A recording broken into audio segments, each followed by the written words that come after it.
ముత్తి గురించి మాట్లాడుతున్నప్పుడు సాలోక్యము, సామీప్యము, సారూప్యము, సాయుధ్యము అంటారు. అలాగే ఇన్ని రకాల ముత్తులేంటి?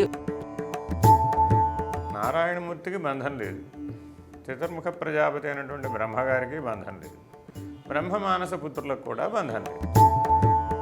తురియము తుర్యాతీత స్థితులు ఎలా పొందాలి? అలాగే తురియము తుర్యాతీత స్థితులు అంటే ఏంటి? ఎవరైతే ప్రాణం గాలి తీసుకుని గాలి విడిచిపెడుతున్నారో వాళ్ళందరూ ఎవరు?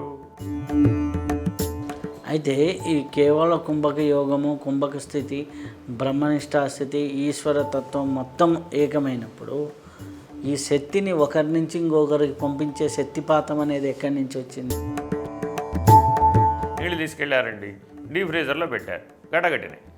ఇప్పుడు ద్రవమా అది ఘనమా? ఇంట్లో ఎంత శివలింగం పెట్టుకోవాలి? అదేంటయ్యా, నువ్వేమో 6 అడుగులు ఉండొచ్చా? నువ్వు పూజించే శివలింగం మాత్రం బటన్ వేలంతే ఉండాలా? ఎందుకనండి?